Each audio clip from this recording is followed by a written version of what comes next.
Hello Pony Dale over here. Warning, this video will contain pictures from Google that is not mine, and also warning it's going to contain my personally opinion about the new episode Campfire Tales. So if you haven't watched the episode, go and watch the episode instead of hearing me blabber around about this episode, because I'm going to blabber a lot about this. Now, there's a callback or a reference to both Vikings, Spartans, or Romans. I will get further into that later on, and also Japanese culture. I will also get further into that, but let's start with the Norse culture, because that is the thing that I know something about. Being Danish and being grown up with Norse culture, I definitely recognize the symbol, the walnut symbol. That is the sign of Odin. That is the transition from life to death symbol. The three triangles is the three triangles of, life and all of this good stuff. It's not to be confused with the Celtic knot.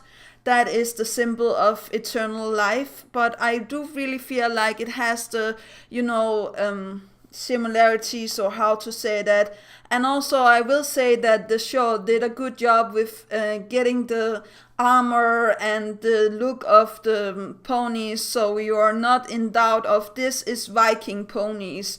Like, they look so much like Thor, the Norse god Thor. I will put a picture here, and our new hero here that has the walnut symbol as his cutie mark, or how to say that, is I think the thing that he digs into has nothing to do actually with his cutie mark, or how to say that, or maybe it does, but I actually think it was the stone that Maud Pie was talking about that he digged into, and that turned him older.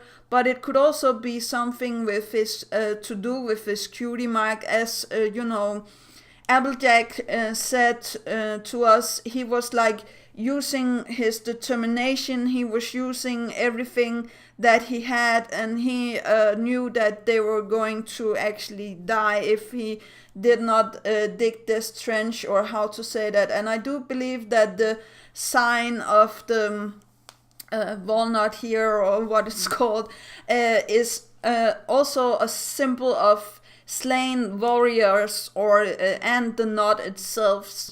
So I do really feel like it represents the warrior, the within, all of this good stuff. And I was also thinking about the TV show called Vikings.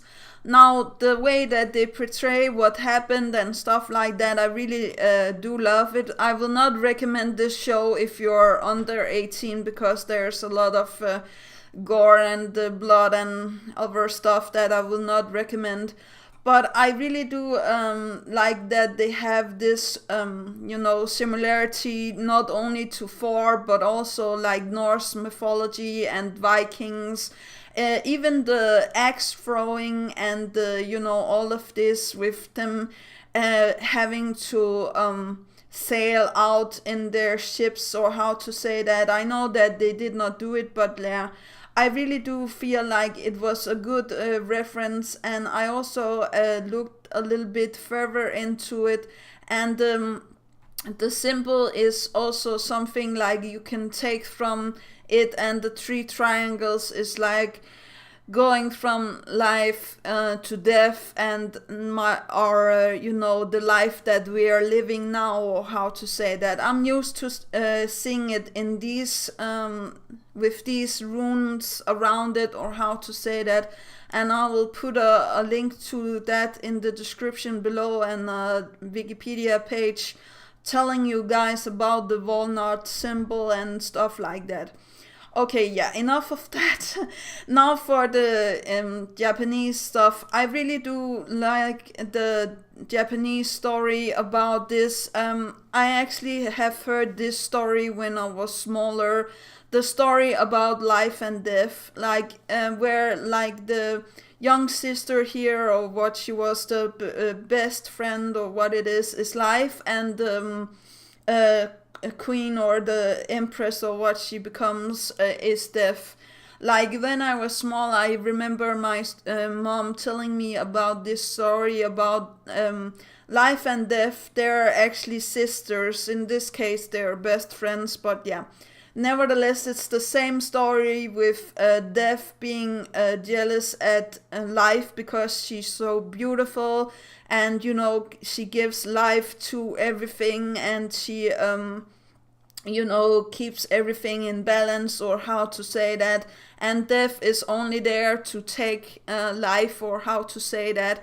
And that is not something that Death actually wants to do, and she becomes bitter, and she becomes like very angry, and there's a point where she kills too many, what it is that called, she takes too many souls, and life comes to her, and she asks her, why did you take these lives? They were not meant to go yet.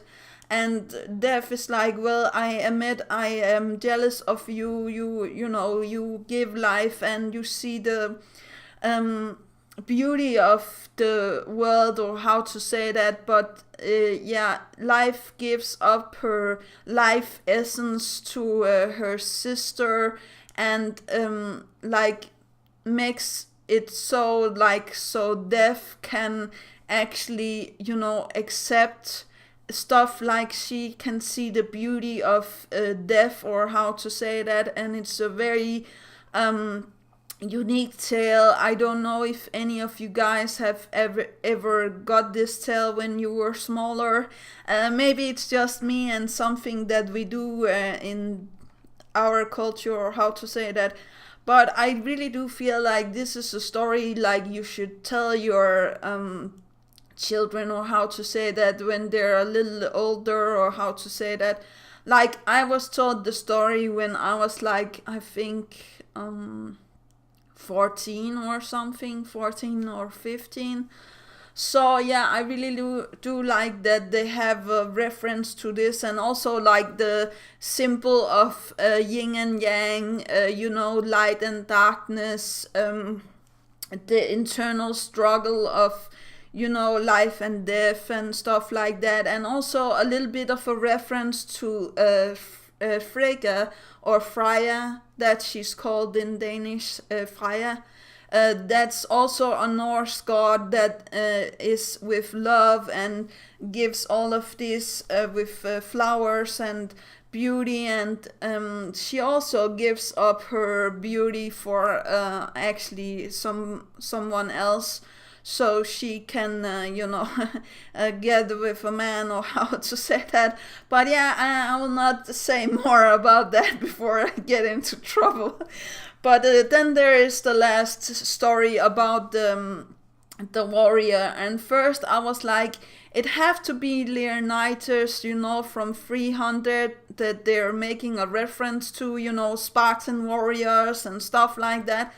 But then I was just like, I don't feel like the shield was round enough, and I was just thinking, what else is there? And I found this Roman soldier, and I was just like, yeah, it's definitely him that they're making a reference to. I don't know if you know him, but I'm going to leave a link to him in the description down below.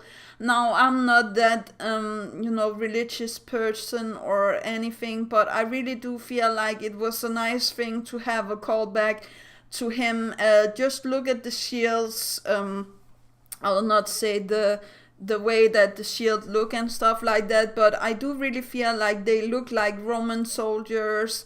They looked like and also acted like Roman soldiers, and I really do feel like there's something that is a reference to that as well. But maybe it's just me, and maybe I'm watching or seeing too much of what I want in this series. But also, something I was thinking about that the Japanese stories was actually references to is a woman that is in an old comic book that my mom has, that is a symbol of summer and stuff like that. And I will put a link to her as well in the description below.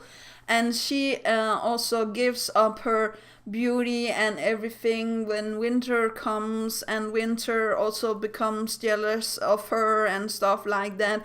But the main story that I was actually thinking about was the life and death story. Maybe you got the same out of it as me, or maybe not. But I really am enjoying like all of these references that My Little Pony is doing, and I really like the new design of the new ponies here. I will leave a photo and link to everything in the description down below. So do remember that inspiration is right around the corner. Do remember to take care of yourself and loved ones. And that's actually all. Yeah, okay, bye.